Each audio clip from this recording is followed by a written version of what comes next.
Kylie Bell comes from a long line of not-so-tall people. But the Bell family has never let size get them down. Nope. The Bell family motto is brave and smart and big at heart.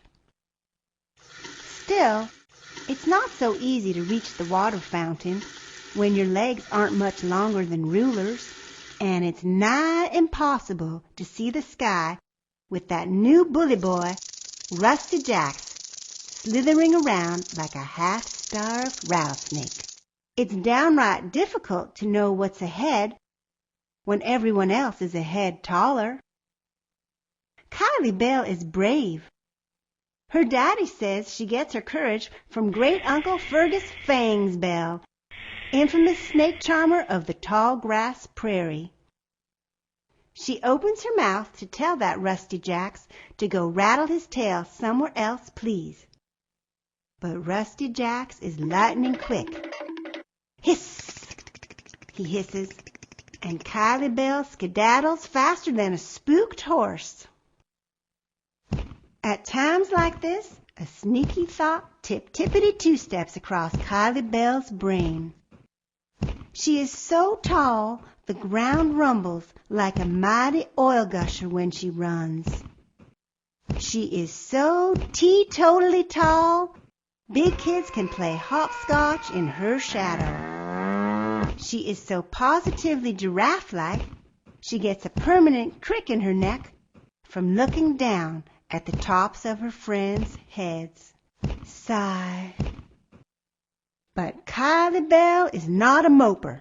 Nope, not a moper, nor a pouter, nor a whiner. Kylie Bell is above all a proud member of the Bell family. On the playground, Kylie Bell lightly leapfrogs over her classmates, but then that mean old Rusty Jacks comes along with his old bullfrog legs. "Run for the swamp, Rusty Jacks," Kylie Bell says, "or my granny'll fry up a batch of frog legs for supper. Yours." For a split second, Rusty Jacks looks like a fear-frozen jackrabbit. Then he skulks away, squawking, "Tastes like chicken." Kylie Bell organizes a new game, piggyback races. Everyone wants Kylie Bell to be their piggy because she's the lightest.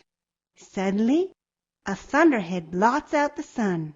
Uh-oh, that's no cloud. "Hey, little bug," Rusty says to Kylie Bell, "I'll give you a piggyback ride." "No, thank you," Kylie Bell says. "You afraid?" he says. Gulp. Kylie Bell is a ladybug, a little bitty itsy-witsy fraidy bug, he sings in his singing meany voice. Kylie Bell is afraid, but even though her legs feel like Aunt Cherokee's cactus jelly, she ski-dee-der-dee-doos over to Rusty Jacks, looks straight up into his nostrils, and announces, "Ladybugs do not accept rides from wild boars."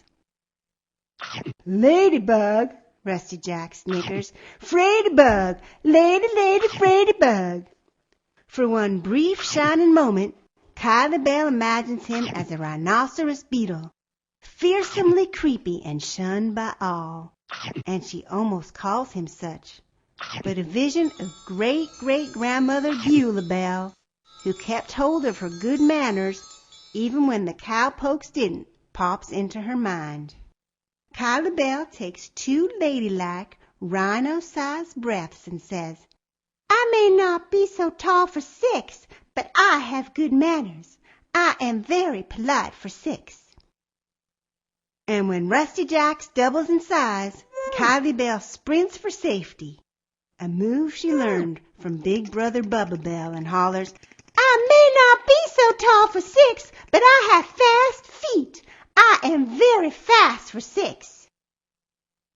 In the classroom, everyone breaks into literary circles. Everyone but Rusty Jacks. None of them, not the beavers, nor the bison, nor the ponies, want that big old meanie in their circle. "Circle leaders," Miss Schultz calls. "Who has a spot for Rusty?" Kylie Bell squirms, trying hard to ignore the question. A hush as big as an elephant fills the room. A flush of pink creeps up Rusty Jack's neck. Kylie Bell can't ignore that little bell voice busy buzzing around in her head like a pesky gnat, telling her what she already knows.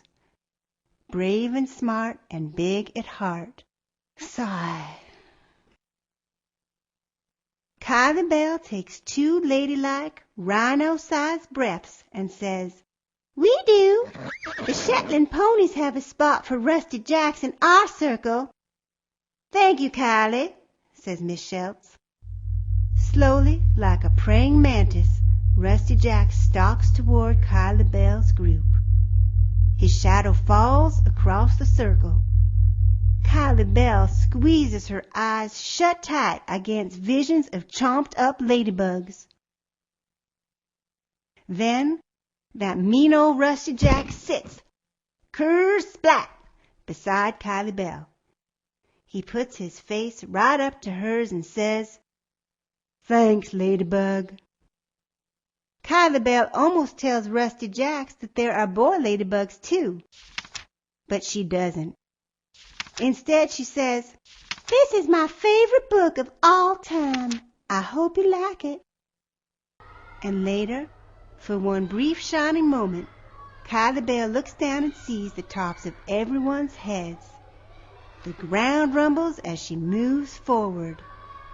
Then she leans over, way, way over. That big old softy Rusty Jack's for a drink of water.